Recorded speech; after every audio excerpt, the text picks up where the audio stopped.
Welcome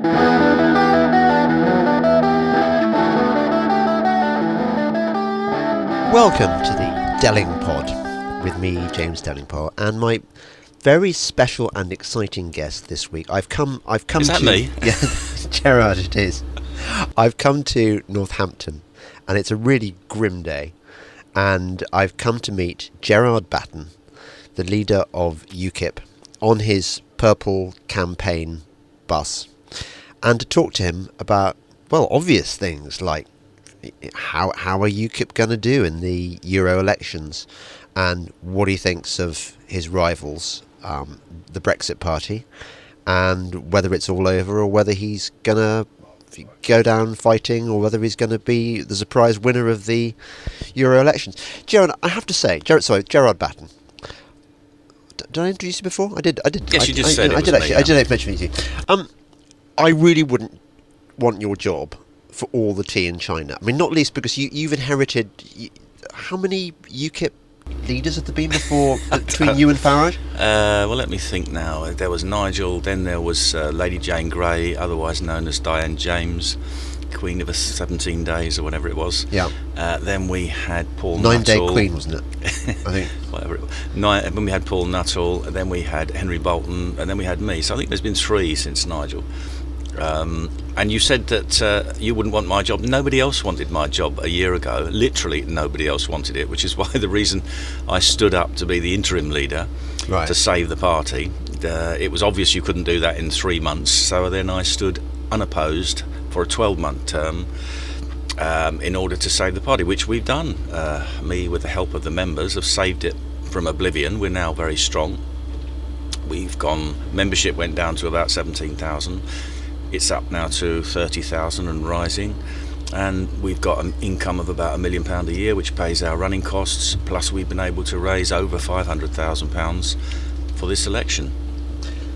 Far, money's still coming in. Before I forget, because the thought suddenly occurred to me, and I don't want to forget it later on, even though it's a complete non sequitur.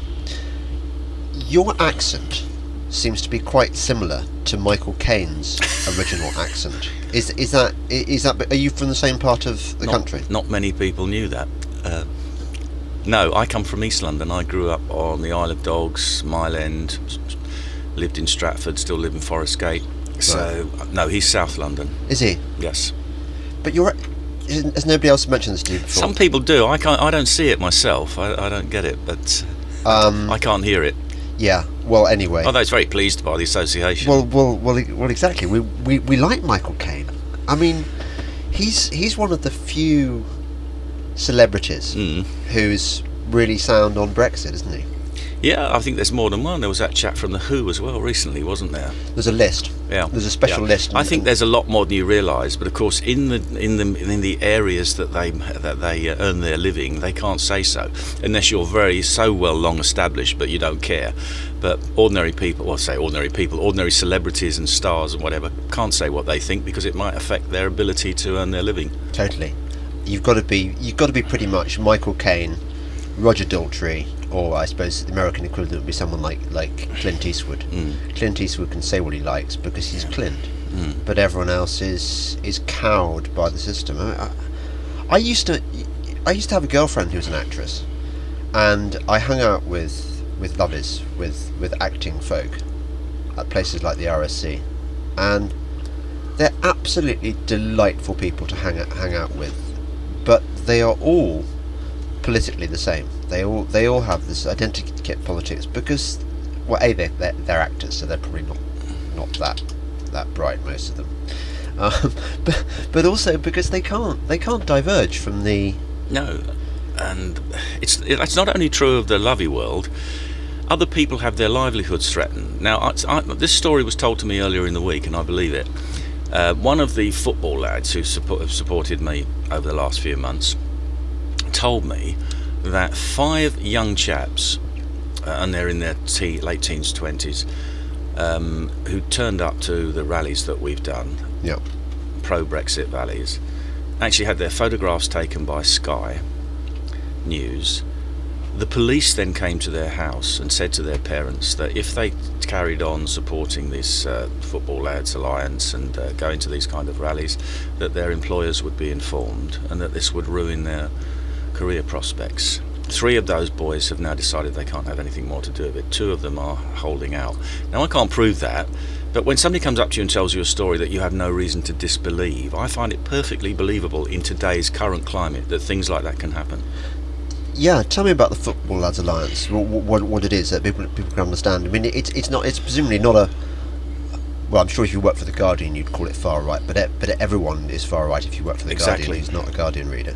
But the Football Lads Alliance is just, what is it? Well, I became aware of it at the back end of last year when they had a rally in London, which I only was aware of because of Twitter, when they got 30,000 people out on the streets marching against terrorism and extremism, because they were fed up with it basically, and the fact that the state doesn't really want to do much about it.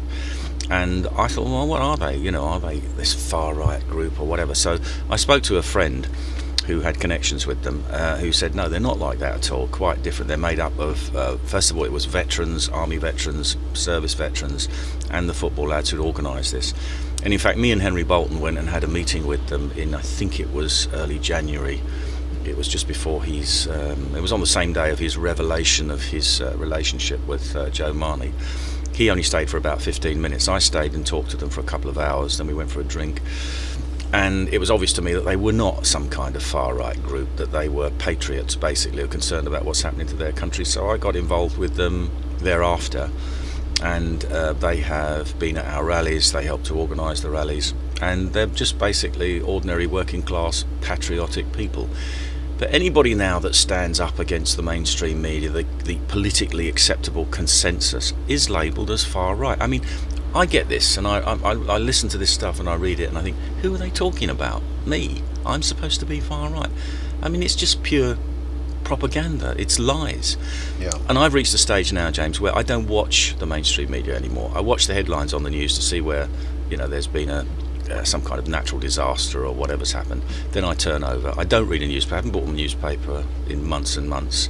Don't pick them up to read them. I think they're full of lies and misrepresentation, and I think that's a very sorry state. I've been following news and current affairs since I was 10 years old. That's 55 years ago. Yeah. Now I can't be bothered because I know that we've just been fed a diet of propaganda the whole time. Yes.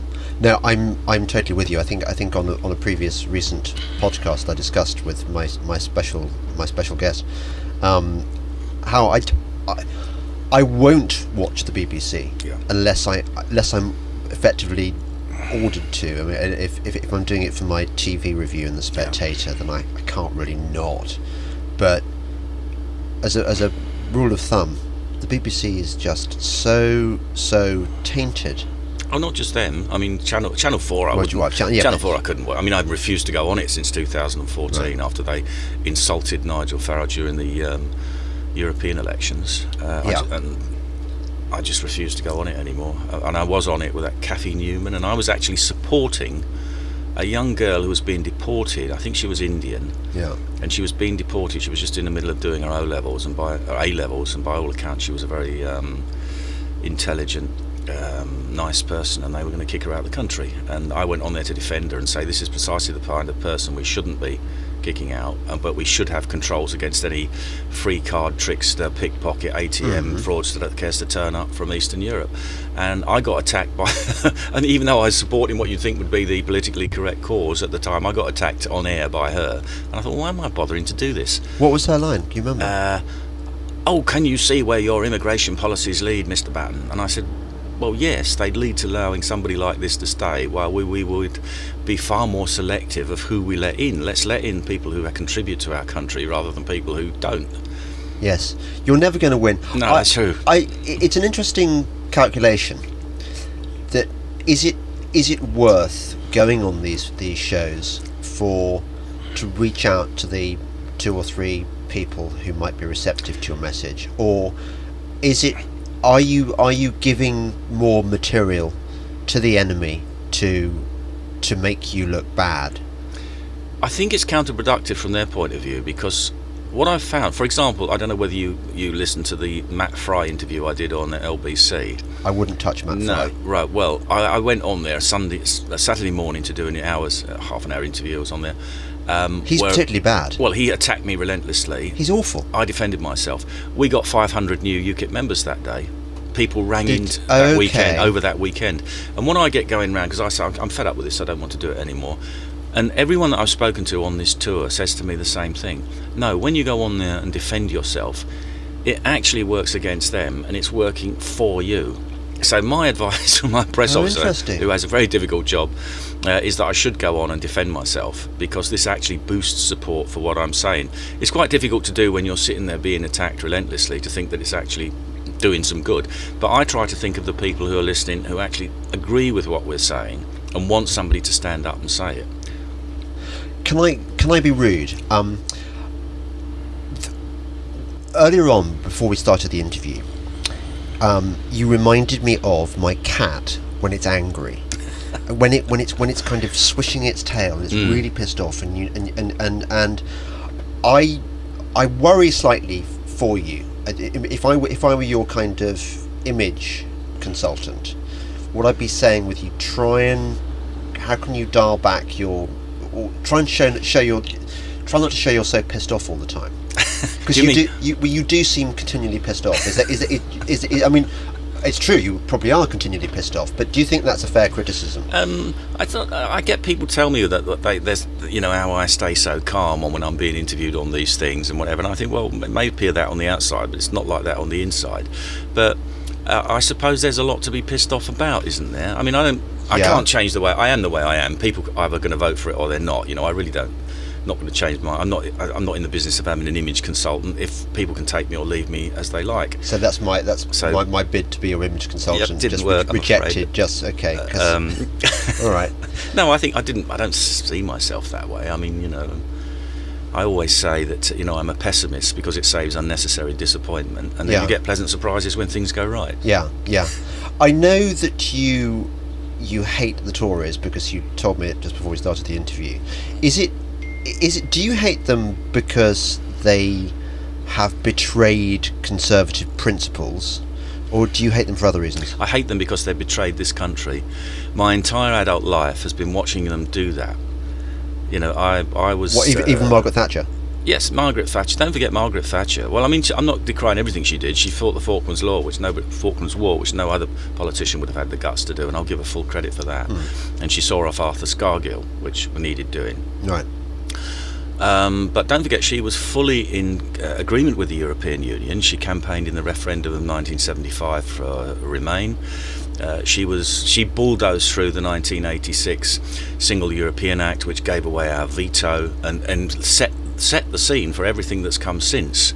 So it's only at the last minute that suddenly she's supposed to have decided it was all a bad idea. That's quite an interesting take on Margaret Thatcher. I haven't heard that one before. That she was a Europhile, and she. Well, look at the history.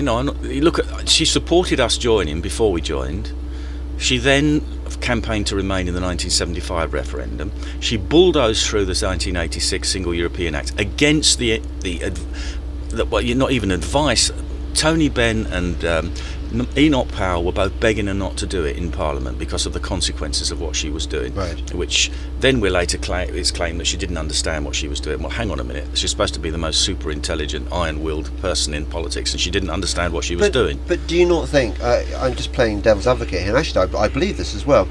That you can be too ruthless in your judgments on people. That we're all prisoners of the idiocies of our time. It takes a really brave person. I mean, you're one of those people. I'm one of those people. But Margaret Thatcher, she was probably trying to decide who she was, where she was politically, or where she was going, and the clamour of the times was very much for Europe as a kind of good thing. It probably took her a while to realise how rubbish it was. Well, I'm not. I don't want to have a go at her particularly. She's dead. No one to speak ill of the dead. It's just a fact. No, I think you should. I mean, she's. I think it's important to be able to talk. But you asked me her about legacy. The Conservative Party. Now, the Conservative Party has got the word "conserve" in its name, and it has never ever conserved anything that anyone can remember in its entire history. Even in the Second World War, Churchill was a kind of aristocratic liberal who ended up in the Conservative Party, and they didn't want him anyway, and he had a fat battle on his hands to actually make the Conservative Party enter into the spirit of the war. I mean, there were people in the Conservative Party who would happily have done a deal with Hitler, and he had to see them off. So the Conservative Party, I think, I hate because it's done everything it possibly can to undermine and betray the interests of this country since the end of the Second World War, while all the time pretending that they are patriotic. Labour, you know where you are, Labour, they're international socialists, they're Marxists. You expect them to do what they do. Right. Liberal Dems, well, they're all dotty anyway, so why would you be surprised at anything they do? They hate everything to do with this country. We must surrender to a foreign power because we're so unworthy, we can't run our own affairs. You can't really take them seriously, can you? So I don't get worked up and angry about them. I get worked up about the Conservative Party because they've never actually done what they're supposed to do, which is conserve what's best about this country. Okay, but is there any MP from any party that you think, they're a stand-up guy or girl, they're doing a good job, and I like where they're coming from? What, currently, you mean? Yeah. I mean, there's a few in the Conservative Party, there's a few in Labour. So name me a few names. Well, who can I name? I mean, Jacob? I used to think Rees-Mogg until he came out with this rubbish about supporting the deal. So he went. But off you know that he did that with his someone was twisting his arm behind his back. I mean, he just thought. But to me, this is such a fundamental thing. This is not a policy about economics or something else where you could think, well, I could be wrong here, so I'll go along with the party because I'm not entirely 100% sure I'm right. This, to me, is such a matter of fundamental principle. Who governs your country? Do you want to be a free, independent country or not? That there is no room for compromise on this. Yes, but we're going to come on to this in a bit later on because I think this is going to be the key theme of our discussion. The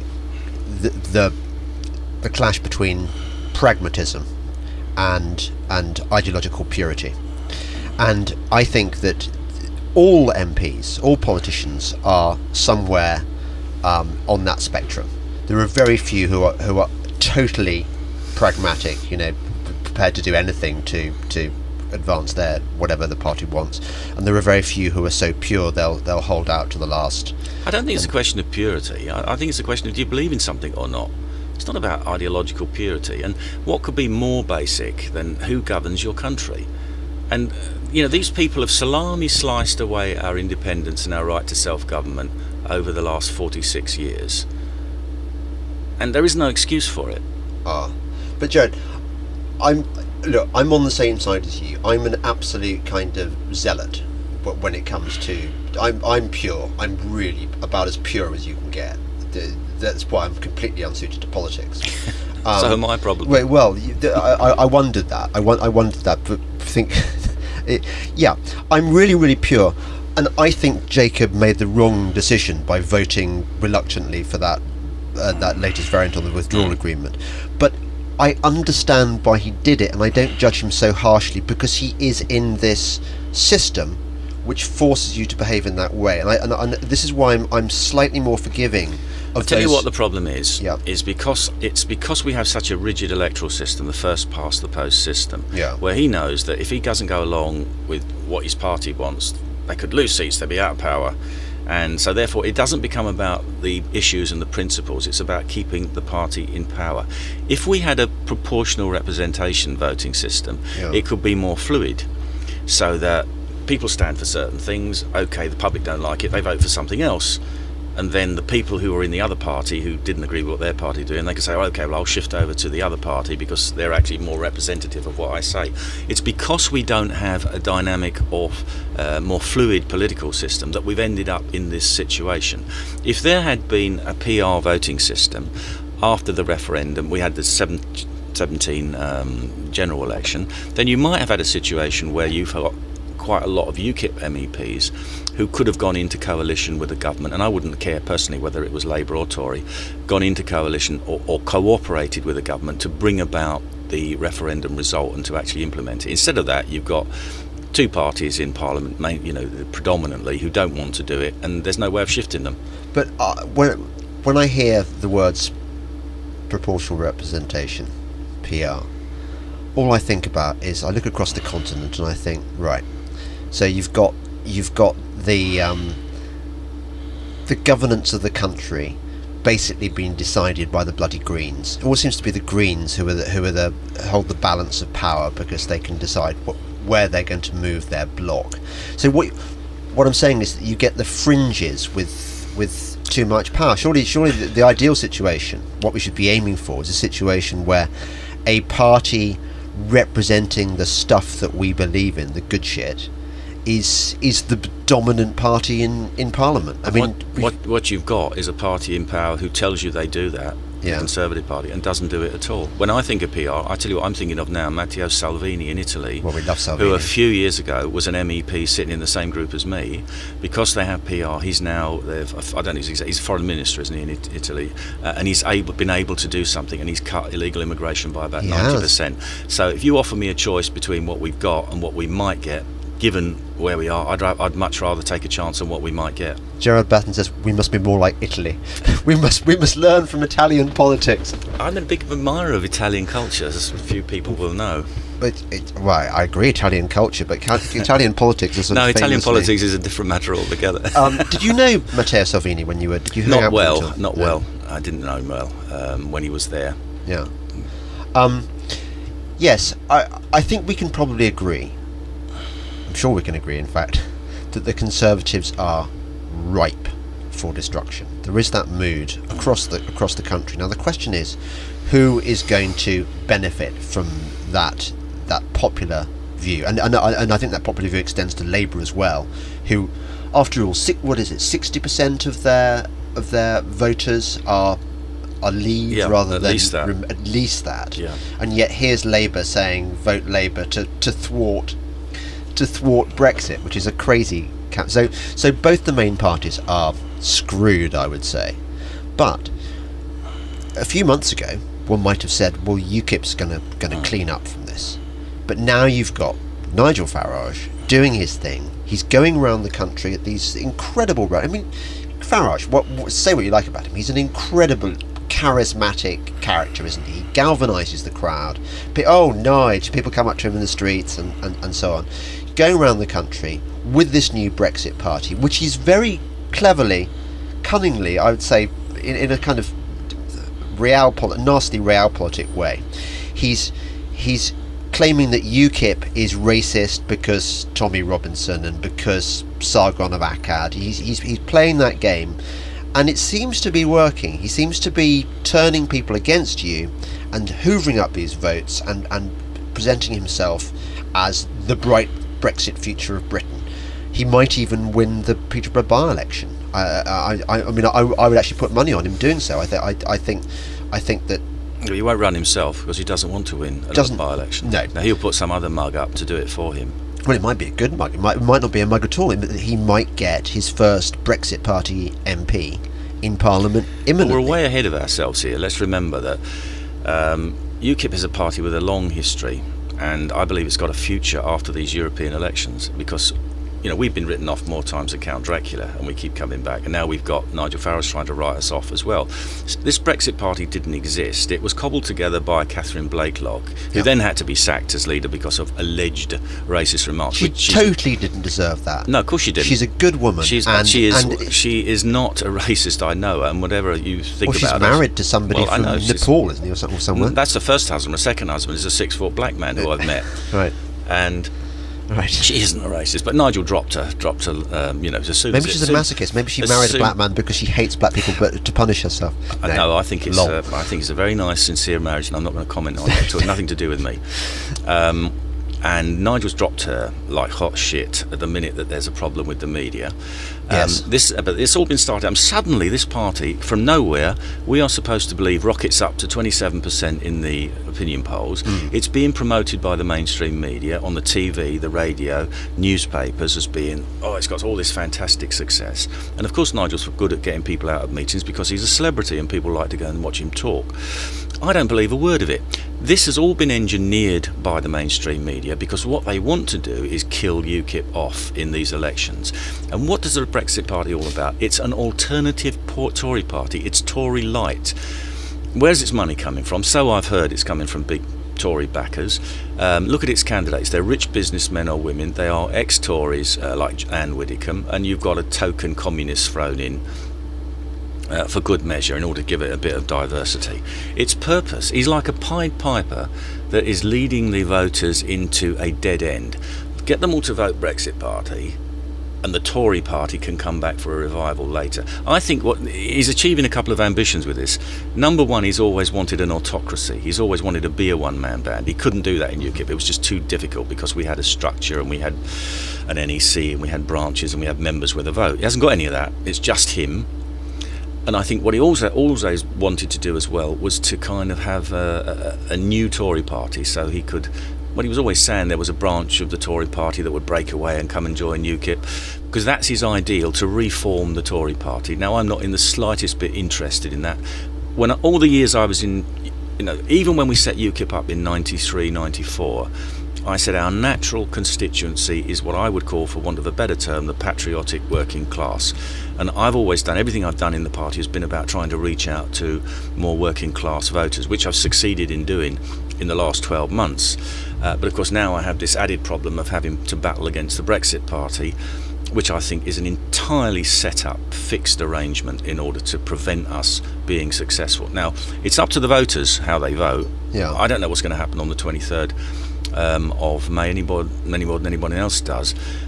But I believe that we appeal to a much wider band of people than he does, I think. And he's also insulted people. Look, when I organised the 9th of May event, the 9th of December rally in Parliament Square, and he called the people who turned up there bald tattoo thugs. Well, you've seen the video of Avi going out amongst the crowd talking to people, normal, ordinary, decent people. And just, I believe, this week on Breakfast Television, he's called us vile. He's called UKIP vile. Well, hang on a minute. There are about 17,000 people still in UKIP who were there when he was leader. He's calling those people vile.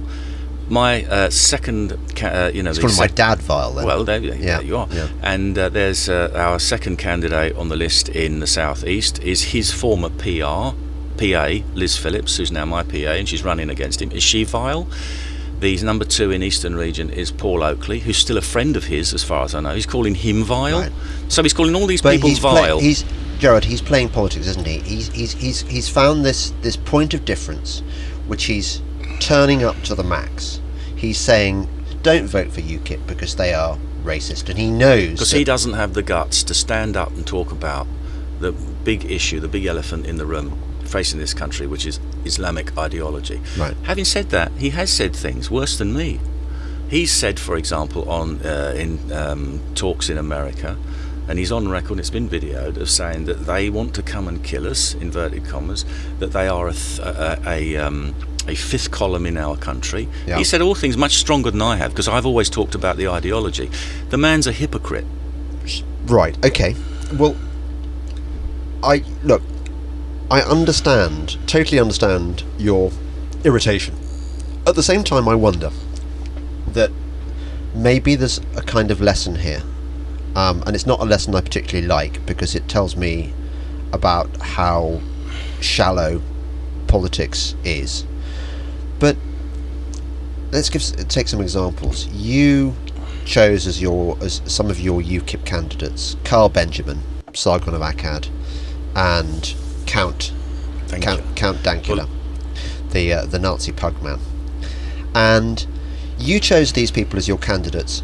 I don't think Nigel Farage would ever have done so, because he wants a kind of Teflon party, whereas you... What he'd like is a load of glove puppets that he can put back in the cupboard between elections and get them out and display them and put them back again. Fine. He's not going to get that with a bunch of people he's got there, because although I'd prefer it if no Brexit candidates won, I'd love to be a fly on the wall when he has his MEP meeting with Anne Whittaker. My guess is that relationship will last about 5 minutes once he gets back. Right, okay. But no, I'm not going to diss Farage here, not least because I want to lure him onto the podcast at some stage. He's quite now his star has risen so high. He's harder to get, but I'm sure I'll get him in the end. But look, you have bravely stuck to your principles. You say, look, I believe in freedom of speech. I think it's perfectly okay that my candidate Carl Benjamin can exchange rude, insulting banter with who's that MP? Jess Phillips. I hadn't quite said that, James. Yeah, but it's implied by the fact that you haven't sacked him. Well, look, if you'll allow me to address that one. The first remark that he made was, it wasn't a joke, it was a remark within a context of what he was making remarks. She was claiming that, so he tells me the story, that she was kind of laughing at the idea that there should be a committee in the House of Commons to consider male suicide, very big, especially amongst young men now. Yeah. Then she was claiming that she was getting lots of threats of rape, and Carl, I believe, so I'm told by Carl, she couldn't produce any evidence of this, and he made this remark that I wouldn't make and I don't condone, which is, well, I wouldn't rape you. And he said he was doing that in order to provoke her into making a complaint, which she did. The second joke that he made more recently, I totally do not defend. I've rung him up, I've given him a robust portion of my mind on that, right, about you don't make jokes about that. It's totally unacceptable. If I was in charge, I'd hang rapists, quite frankly. So I don't think we should make jokes about them. And I've told him not to make stupid jokes. Now, if anybody in public life, whether it be politics or journalism or the media, was then kind of prevented from continuing with their careers because they made a stupid joke or a stupid remark or said something that was indefensible, then there wouldn't be many people left, would there? No. Well, I agree with that. I agree with that. I think that people should be judged on their intentions and on the generality of their being and their behaviour. So one only needs to look at Carl Benjamin's extensive work as Sargon of Akkad. Yeah. He painstakingly takes apart leftist arguments in a clever, long form way. He's clearly not a racist. He's clearly not a rapist. I don't think he's an evil misogynist or anything else. He just gets pissed off, and sometimes he pushes the boat out a bit too far. Because it comes to a different environment as well, which is this online. I don't exactly know how you call it we can't call it alt-right. That's what the left call it. But it's a different environment, and I've said to him, you've got to realise now that you're not in that online environment. You're in politics now, and you have to do things in a different way. Yeah. But if we're going to make anybody too fearful of saying anything, you end up with the vanilla politics that we've got, full of people who are politically correct, virtue signallers, who are frightened to actually say anything. And do we want to be in that position? I mean, I'm taking a big chance that the voters out there, the general public, actually understand the issues, and why they may not like a stupid joke from someone, they're not going to take that as indicative of everything that person is or represents, and they'll be a bit more intelligent. If I'm wrong, I'm wrong, but I'm not going to play the establishment game. The answer there will be, it will prove your point about the mainstream media, won't it? It depends on, are they still influential or not? Because the mainstream media is very much of the view that evil Sargon of Akkad is a sexist, racist, rapist, whatever. I don't know. That he's tainting your brand so badly. But let's pick another example. Okay. Tommy Robinson. You have stood by Tommy Robinson when pretty much every MP in the business, every politician in the business dissociates themselves from Tommy Robinson. He's almost like he performs the function that the Daily Mail used to perform, didn't it? That you can tell everyone how much you hate the Daily Mail, how much you hate Tommy Robinson, how much you disapprove of him, and this means you are a good person, and you are not racist, and you are not far right. And so you see, he's particularly popular in that way with conservatives, isn't he? Because he's the perfect tool by which they can show to the world, they can virtue signal. Now, I admire your courage and your integrity, your ideological integrity in standing by Tommy Robinson, but I wonder about your political chances as a result, because it seems to me that Farage has very successfully used this. He's exploited this chink in your armour, and he's shoved his stiletto in the crack. And what can you do? Well, I'm going to stick by what I've done all along. I'll give you a brief synopsis of the history of this. I wasn't aware of... I mean, I was driving along in the car one day a good few years ago, and I heard BBC, EDL, far right, and I thought, if the BBC are telling me something's far right, I don't believe it. I want to find out for myself. Good rule of thumb, yep. So I found out a little bit about it, and then, of course, Tommy Robinson popped up on Newsnight being interviewed by Paxman, and I watched that, in those days I used to watch Newsnight, I don't anymore, and I watched it and I thought, hang on, this man is talking some sense. He doesn't sound like a far-right extremist to me. Yeah. Found out a bit more about him. I didn't meet him until last year, when Malcolm Pearson was interviewed by him, because at this time he was doing his kind of media work. Malcolm said, how about letting him interview you? So I said, okay, let's do that. So he came and interviewed me, got to know him, and then I subsequently read his book, Enemy of the State, and you realise he is not how he is presented. Now, I've said all along, I don't necessarily agree with everything Tommy Robinson said. I don't know everything he said, but I think he's broadly right. He isn't a racist, right? He isn't far right. The EDL was set up as a spontaneous reaction to what was going on in Luton. It was infiltrated by the far right, and probably some of those people were working for the security services, because that's how the security services destabilise any organisation that it doesn't want getting anywhere in the public scene. Now, he's had to live with all of that, and then he gets tarred as far right and an extremist.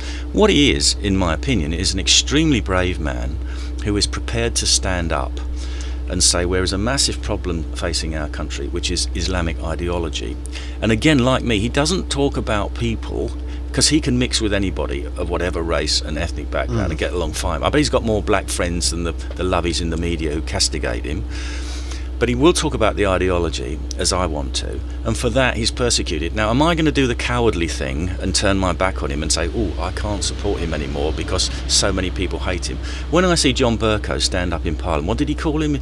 I can't remember the exact words, but he castigated him in Parliament, insulted him. I thought, who's the despicable person here? Is it somebody who has, whatever flaws they've got, has stood up and done the right thing, or you horrible creeping piece of whatever you are, sitting in that office, that what should be a revered and honoured office with long history of people defending the right to free speech and freedom, and you sit there and castigate a man who can't defend himself?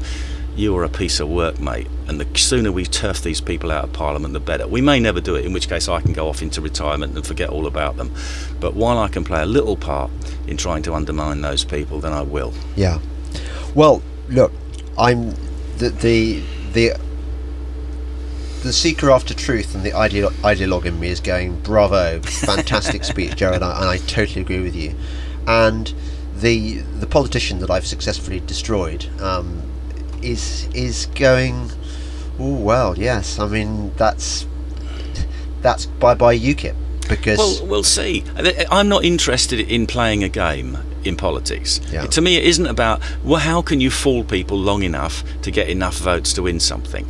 It's about, am I saying something which I believe to be true? Are there enough people out there that agree with me? Will they vote for us? Because if that's not what they want, then okay, there's no point in doing it.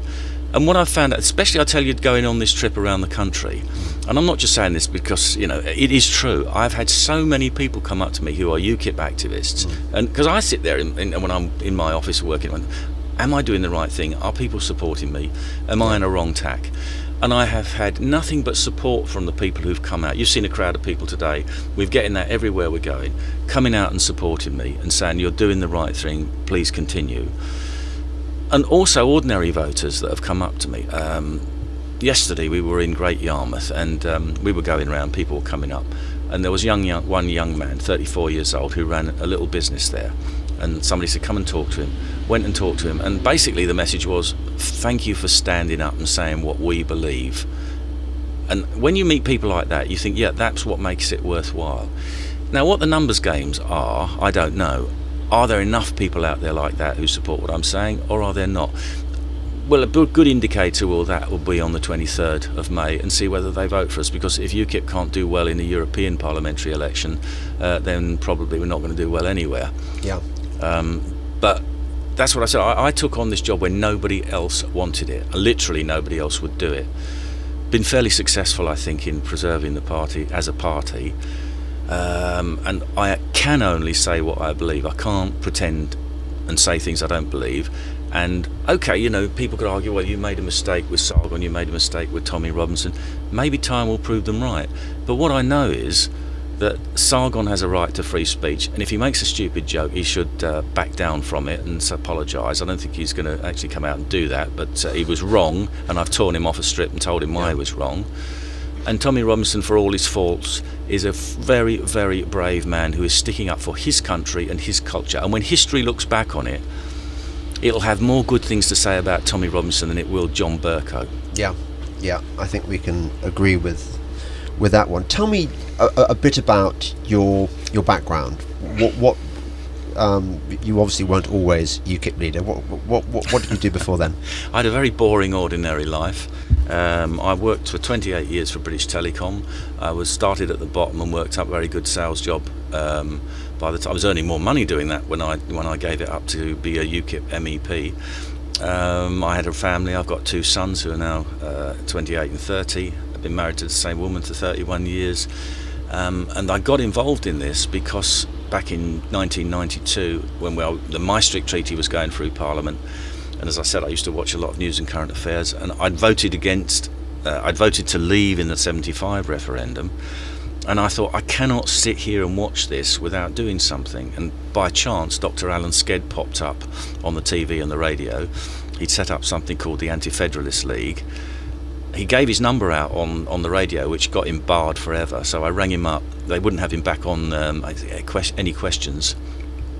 Why? On the radio show. Yeah, because he gave his telephone number out and said, if you want to help support us, ring me. So I did the next day. Yeah. Thought I was going to help stuff envelopes in a room somewhere and help people, and found out that it was a good organisation with about 12 people running it and about 200 people around the country, and went straight to the top. And that's my recipe for success in politics: go straight to the top and stay there. So you really were very early on in the UKIP's existence. Yeah, it was Anti-Federalist League 92. I said, that's an appalling name, we can't campaign under that. Eventually, after about 18 months, got him to accept it, and we changed the name to the UK Independence Party. So when did Farage come in? Same time. I think we might have even been at the same LSE meeting in March 92 when I went along and listened to Sked and joined up there. And presumably there was a time when you did get on. No, not really. I mean, we're too different. I mean, I think with him it's a class thing, to be perfectly honest. Right. We all work together, and in politics you don't have to like people, you have to be on the same cause, and we were up until 2016. Right. And what changed? With him, well, he walked away. He decided he didn't want it, which I understood actually. I never held it against him when he said he wanted his life back and he wanted to stop being leader. I thought, yeah, I can understand that. He's an incredibly hard worker. Yeah. He's a very driven person. Yeah. And I thought, yeah, that's fair enough. If you don't want to do it, then don't do it. I understand that. But then again, he interfered with who was going to be leader. He engineered Diane James. Paul Nuttall, I think, is very sad that I like Paul, and Paul made me his Brexit spokesman because he wanted to utilise my knowledge and ability on that, which he did, and I'm very grateful for that. Whereas Nigel never really wanted anybody. He wanted it always to be a one-man band. He didn't really even want spokesman. Do you know who appointed the first... When I was back in 2004, it was the leader was I can't remember his name now. I know it's just gone out of my head. He appointed me as the security and defence spokesman, and then in the second term, Mark Croucher, who was the press officer, said, I'm getting fed up with the press ringing up and asking who our spokesmen are because we haven't got any, so I'm appointing them. Do you want to be the immigration spokesman? I said yes. So that's how we came to have spokesman in the second term. Roger Knapman was the first leader in the first term. So Nigel would have been quite happy to have no spokespeople and just do it all himself. Yeah, I'm sure. It's just to get in the way. They're just an irritant as far as he's concerned. I do have more confidence in Brexit Party's chances than you. Well, I mean that wouldn't be difficult, would it? I'm not saying they won't do well. I'm saying I hope they don't, because I think they're completely phony. They're a Tory-like party. They're they're a Pied Piper meant to lead the voters into a cul-de-sac. Okay, but I've looked at the UKIP manifesto, and I think it's a very good manifesto. There's very little that I disagree with you on. It seems to me about smaller government. It seems to be about more sensible spending. It's about mending the NHS. I mean, you haven't been brave enough, and who would be, to say, right, we need to dismantle this thing and start again. But you have said that there are things like PFI we need to sort out. I don't know whether it's in your power to sort it out. You seem sensible on energy, on the environment. So but it strikes me as a pretty it's the kind of manifesto that the Conservatives should have had.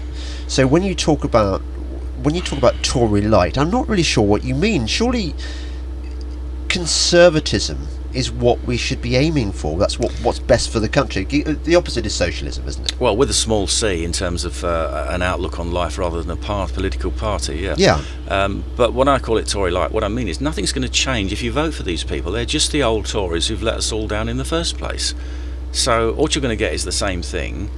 And I don't see how these MEPs are going to stay together afterwards. I mean, I hope we're not there very long, to be quite frank. I mean, I hope the sooner we leave, the better. But they're not going to work together. I just can't see it happening afterwards. Don't forget that Nigel succeeded in losing 45% of the MEPs in the second term. You know, he has a knack of actually falling out with people. Right. So if you vote for them, you're just getting something that's failed already, which is the Conservative Party. Also, what's it saying? It's saying leave means leave. Well, yeah, we know that because that's what we voted for in 2016. What's this? These European elections are going to come down to two things. First of all, they're going to be a rerun of the referendum. Are you voting to remain or are you voting to leave? Now, if you're voting to remain, vote Liberal Democrat. You know, that's your choice. There's no point in voting Tory or Labour because they don't even know what they stand for, let alone the voters. And the second choice is going to be, if you want to vote to leave, are you voting for UKIP or are you voting for the Brexit Party? Yeah. UKIP has a clear policy, which is that no second referendum, repeal the 1972 European Communities Act, tell the European Union how it's supposed to work, don't keep asking it. But for that we need a patriotic government and parliament. Now I know we haven't got one, but the point of these elections is it's for the voters to send a message to Westminster. Now if you're voting for the Brexit Party, what are you voting for? Leave means leave. Yeah, what does that mean? Tell us how it's going to work. He won't want to get into that because he won't want to have to defend a policy. No, and I wrote a piece yesterday for Breitbart in which I made the point that, look, you can't go on being the party that just stands for Brexit. Particularly not if you're going to get an MP in Parliament in a by-election soon, which they might do with Peterborough. You know, what's going to happen when votes come up, and is it just going to be left up to the MP to decide which way they swing it? Because it would depend on who they are. There's that Special Forces guy who describes himself as an environmentalist. Well, I'm sorry, but my hackles raised by that idea that actually by voting Brexit you are putting a greenie in Parliament. I mean, if that happened. At the same time, I look at some of the other candidates. I mean, you were quite rude about Claire Fox. I mean, I think Claire Fox is fantastic. I think she's a libertarian, even though she pretends to or thinks she's a revolutionary Marxist. Actually, seems to me about freedom of speech, limited government. Generally, I think those are good, desirable things. What am I saying here? I think your problem is, at the risk of being rude, that even though you've got Brexit, UKIP you've got the grassroots, you've got a solid manifesto, you've got loads and loads of stuff going for you, but what you haven't got is this kind of, well, Nigel Farage's Brexit Party is blitzkrieg, basically. He's running through your Maginot Line. He's always going round your Maginot Line, actually. What are you going to do? I mean, well, what do you want me to do? Do you think we should surrender? No, I don't, Gerard. Look, I totally respect the game you're talking. You seem to me, you haven't backed down. You haven't said, well, actually, maybe I should have ditched Tommy Robinson, or maybe I should have ditched Sargon Lamachad. You're going down with the ship. I mean, that's a little bit drastic. I mean, we don't know that's going to happen until the 23rd of May. You're painting a pretty black picture there. I'm relying on the good sense of the voters, and we have a rival in this election which is unnecessary. I mean, don't forget, Nigel could have stayed with us at any time in the last 14 months. He could have said to me, he could have come up to me in the coffee bar in Strasbourg, which he's never done, and said, oh, look, I think that there's going to be a European election. I know you do too. Is there a way that we could work together? Now, if he'd have said, and don't forget, I took this job on, I've been working 6 or 7 days a week for 14 months now in order to save the party and doing this because I believe in it. If he'd have said to me halfway through that, 6 months in, well, you've done a good job of saving the party, the money's coming in, the membership's going up, there's going to be this European election, I think I'm the person best placed to win that election. What do you think? You know, would you stand down now and have a leadership election or what? I'd have had to seriously think about that. Yes. And I would have done. because I know he's got this, this fabled charisma that I'm sure I don't have, and that's going to be important amongst the general public. But he never did that. And if anyone imagines now at this stage of the game that I'm going to surrender and say, well, this new party with no structure, no constitution, no branches, no members, backed by big Tory money and full of Tory has-beens and celebrities and former revolutionary Marxists, I'm going to let them take the field. Well, they've got another thing coming, because I'm not. Right. Yes. Do you think that if push comes to shove, it will be better long term to have a Corbyn, 4 or 5 years of Corbyn in government, in order to get the resolution that ultimately we want, that the system is broken, therefore we need to break it even more before we rebuild it? Sometimes I feel that maybe that might be the only option. It has to get so bad that it has to get as worse as it can get in order to get better, because I don't know. And as I said to you, and maybe that's Lenin, worse is better. Yeah, I'm well aware of that. And in terms of the European Union, it works, because people used to say, "Oh no, if the European Union must be stopped from doing this and stopped from doing that." And I said, "Well, look, if they do it, it will just bring it home to people how bad it is, and it has to end. If it actually cleaned up its act and got better, it lasts, for 200 years, and we don't want it to."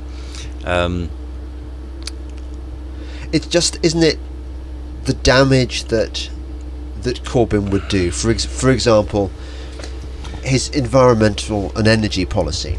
He would ruin what's left of the British countryside with wind turbines. He would, economically there would be a run on the pound. Well, see, maybe he's actually got a clever Marxist-Leninist plan here, which is if he became Prime Minister, he would say, "Oh, actually, I've just realised we can't do any of the things we want to do, like renationalise the railways, because the EU won't let us, so we have to leave the EU."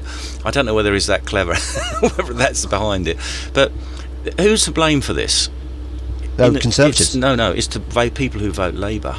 The voters have to assume their share of responsibility here, because they go on voting Labour. Now look what happened in the Stoke by-election. It was wasn't it the biggest Leave vote in the whole country, I think, or in that area anyway. Sunderland was quite big, wasn't it? Stoke was a great big Leave area. Right. We then had the by-election in Stoke, where Paul Nuttall ran, and who did they elect? A doctrinaire left-wing MP who's actually said far more worse things on Twitter than anything anybody in UKIP's ever said. In fact, we nearly did a leaflet on it in the campaign. We didn't quite get around, and it was hilarious. We were laughing our socks off at these things that he'd said on Twitter.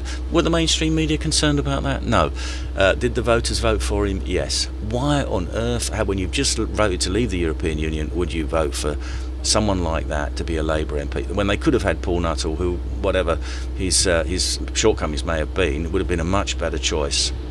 Yeah, no, you're right. There are people out there who would vote for a monkey in a red rosette. In fact, a dog poo, a lump of dog poo. They would vote for in a red rosette, and a blue one. Don't forget, it works both ways. It's the same thing. I don't think it's as bad, is it? Oh, I do. Do you? I do. Yeah, they're absolutely the same. That's the first lesson I learned when I went out campaigning in politics, was that the people in Tory areas may have posher accents, but they're no different from the people in Labour areas. Right. They will vote. It's tribal. They vote for the tribe that they think that they belong to. That's one of and the only way you can break that, in my opinion, is to have a different voting system, because we've seen that in the European elections. That was introduced PR, I think, was first introduced in 1999. UKIP got 3 MEPs. Then in 2004 we got 12. Then in 2014 we got 24. We've gradually gone up through the years, increasing a share of the vote, getting more MEPs. Now, why is that? It's because the message was getting through to the voters that you actually get what you vote for. And one of the big things that stops them in ordinary elections is the idea that, well, I can't vote Labour because I really hate I've got to vote Labour because although I know they're useless, I hate the Tories more. And the other argument, in the Conservative constituents would be, well, I don't approve of anything the Conservatives are doing, but I have to vote for them because otherwise Labour will get in. It's a fear of what. It's not love for what you're voting for. It's fear and hatred of the other thing you don't want. So tell me, Gerard, outline to me your vision of, if you could wave your magic Gerard wand, what would Britain look like? I would like to see a patriotic Prime Minister, government and Parliament that said, right, we're not going to have our affairs governed by the European Union. We're going to leave. We're going to completely restore our freedom of and independence and democratic self-determination. We're then going to start organising our country for the benefit of the people who live here, whatever their racial or ethnic origins, and that means strictly controlling immigration so that we only let in people who we actually think we need and are going to benefit our country. We are not going to allow any more immigration from Islamic countries unless we are absolutely certain that the individuals coming do not adhere to a literalist or fundamentalist interpretation of their scripture, because Islam is incompatible with Western civilization. Right. So that's, yeah, I can see that. And a lot of other things as well. Well, where would you be economically, for example? Well, I think, this. First of all, we get a lot of discussion in UKIP and economic advisors about the free market, and I say, okay, tell me how the free market works when we have to compete with China, which has got, is it 1.3 billion people? It's probably a lot more now. It's gone up. So they've got an endless supply of cheap labour. They've actually got slave labour if they need it. Right. So you tell me how we compete with people like that. And if you have this fetish that, it doesn't matter because all of our people currently working in factories or whatever they're doing can suddenly be re-educated as computer scientists and and software designers, it isn't going to happen. Now, I'm not a protectionist, but right. I think I am a realist. We have got now, you go anywhere now and you'll see people sleeping on the streets. When I do the 5-minute walk from from the station to my office, I can pass 3 or 4 people sleeping rough. And I go up and talk to them, and it's costing me quite a lot of money because I always give them a quid or a couple of quid. And it's the same everywhere I go. Now, are we saying that because of some fetish about free markets that we have to allow our own people to sleep in cardboard boxes in the rain? Because, first of all, I haven't got a job because too bad, because it's all gone to China or India or somewhere else. Yeah. And we can't give them a council house because they're a single man and we've just had a family of 5 come from Romania, and under EU rules they're entitled to go to the top of the list. Let's start worrying about our own people for a change. Right. So you sound like you're quite Trumpian in your approach to international trade, and you don't want to be a protectionist, and yet at the same time you kind of think that we need to. If you're a politician and you've got the practical decision to make, am I going to adhere to an ideology of free trade, or am I going to and allow people to sleep rough in the streets and starve, or am I going to start worrying about my own people sleeping in the street and starving? If you've got any decency, you're going to start worrying about your own people. Right. Well, you've created that link between people starving in the street and free trade. It's not necessarily so, is it? I mean, there are other arguments which would say actually that completely free trade would ultimately benefit us, and we'd become the kind of Hong Kong or Singapore of Europe, which I'd quite like. I think we can be more like those places. And I'm not suggesting it one ideological route or the other. I'm saying we should make those decisions on a practical, pragmatic basis. What's right now? What do we think is going to be right in 5 years' time? I think a lot of the problems with politics is that it's purely reactive about what do we do because of what's in the newspapers tomorrow, and we can't worry about 5 years' time because we might not be here anyway. Now, I'm not saying that's in the climate that all politicians operate in, where you have to worry about the polls and the election figures and whether you get elected or not. That's not an easy thing to do.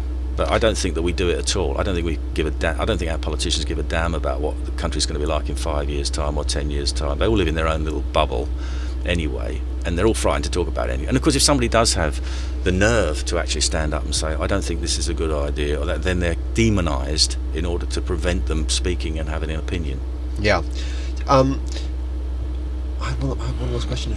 Oh yes, that's right. The key question: if you don't perform in the European elections, is it all over for UKIP? I don't think it's over for UKIP. I think if it's a very bad result, then it wouldn't be possible for me to continue. Right. Because I couldn't. Well, I would have proved that it doesn't work, wouldn't I? So yeah. If I lost my seat in London, for example, which I'm not anticipating doing, by the way, but if that happened, then that's it. I'd be gone straight away. Yes, that is true. Well, thank you for answering my questions with your characteristic frankness. So, thank you so much for asking me a question and allowing me to answer it. It's a novelty I don't get used to. I know. Don't get on the mainstream media. It must be quite weird, yeah. Well, I'm just interested in finding out the truth and what people actually think, rather than people being defensive. So am I. I actually feel sorry for Jeremy Corbyn sometimes, believe it or not, because I think that, well, he doesn't go on a lot of media, does he? He doesn't do a lot of them. But then I can understand why, because he'd get the same treatment I did. No one's interested in listening to what he says. They just want to attack him. Yeah, well, that's an interesting note to end on, your secret kinship with Jeremy. I like his brother, Piers Corbyn. Have you met him? Yeah, no, Piers is great. He came and spoke at a UKIP conference once on climate change. Yeah. And of course, he is now, a climate denier. So, because he actually says it's probably got more to do with the activity of the sun than human beings. And of course, that is against. We now live in a very ideological age, don't we? It's like medieval Europe. You cannot say something which is deemed to be heretical. Oh, totally. It's the analogy I always use. It's like living in the time of Elizabeth I, who we think of as a rather good queen on the whole, and yet even in those days, if you didn't go to church, you were imprisoned for it. I think you'll be fined a few pennies or something, and to discourage you from being a repeat offender. Well, okay, yeah, and same with climate change now. We're just heretics. Anyway, thank you very much for appearing on the Delingpod, Gerard Batten, leader of UKIP, at least for the next month or so. You're listening to the Delingpod with me, James Delingpole. Thank you and goodbye.